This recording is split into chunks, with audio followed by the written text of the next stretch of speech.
So I'm a pretty big Kanye West fan, and I was wondering for a long time what was going to happen with all his wilding out he was doing these last couple of years, and I just felt like he was burning a lot of bridges. And when he started hanging out with some weird content creators, I just felt like he is really ruining his career. But I've been hearing a lot about his apology. I feel really blessed to be able to sit here with you today and just take accountability. I was dealing with uh, some various issues and dealing with bipolar also. So it would take the ideas I had and have me take them to an extreme where I would forget about the protection of the people around me and myself. Now, it's one thing if you read reports on him apologizing, but it's another when you actually see him sitting down to apologize. And I really appreciated him taking time to film this because the fact that he brought up being bipolar, that really did affect me. There are a lot of people who like to use mental health as a cop out or like a get out of jail free card. I hear people a lot abuse whatever a disorder is to justify their bad behaviors. I don't think Kanye is doing this.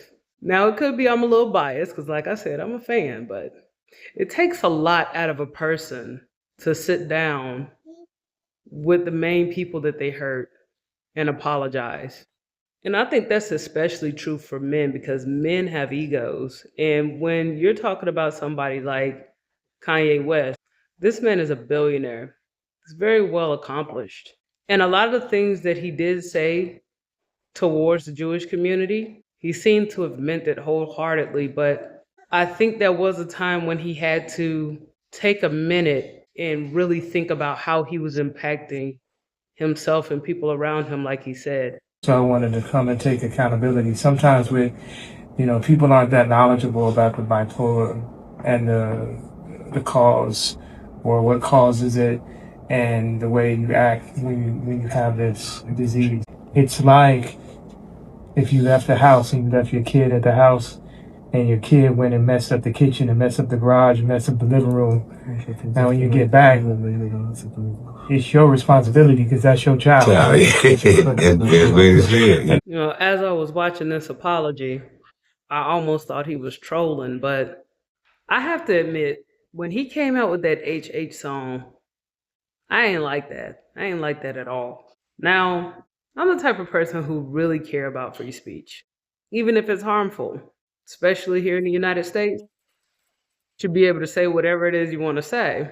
But the level of harm that song caused, just as a human being, even the beat behind it, Kanye makes some very good music and it stays stuck in your head.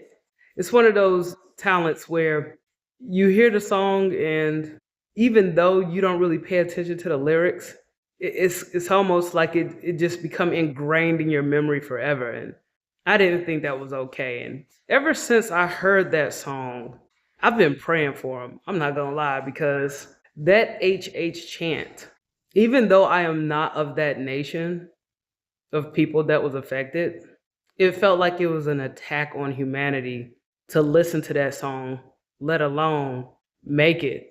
And I'm really grateful that Kanye took the time to sit down and apologize for it.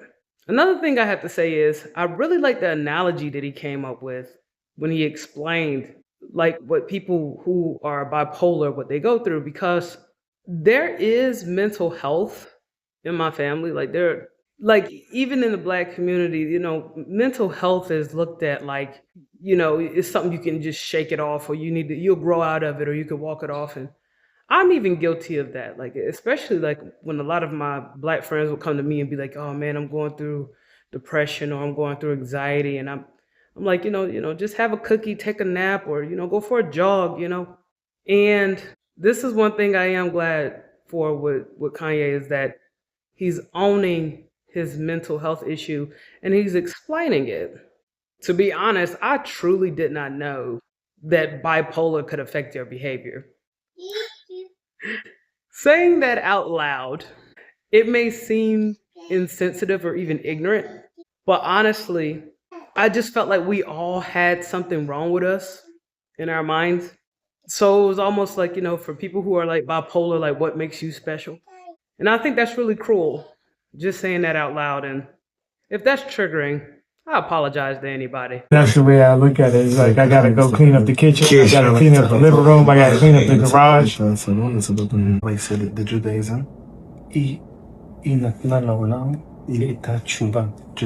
The Judaism brought to the world a way for someone when he regret about something that he has done wrong. And the Jews live on this way of if someone did something wrong, he can regret and fix it. And the rabbi is hugging you and hugging everybody. And from now on, strong things and good things, and only good. You are a very good man.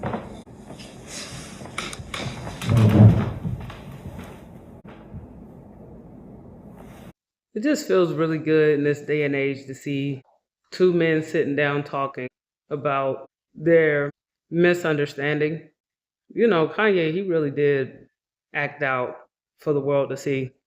And he also got involved with a lot of people who were insensitive, but I'm grateful that he did apologize, and it kind of it affected me because I'm the type of person that, yeah, I'll apologize, but I'll walk away too. I tend to walk away if I feel like, if I believe that my apology is not going to get me the result that I'm looking for.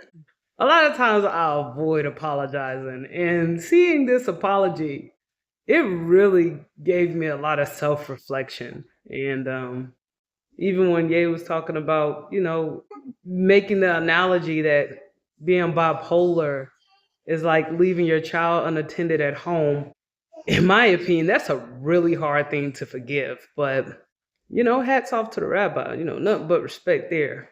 Like while I was watching this, I just kept asking myself, how can you forgive a person who has a mental problem that they can't control?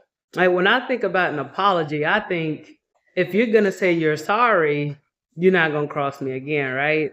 But if you have a mental problem, can you apologize? And then it makes me think to myself, like, do I believe that only people who are mentally healthy or people who don't have uh, social disorders, do I think that people that don't have mental problems are the only ones genuinely capable of asking for forgiveness? This apology left me with a lot to think about.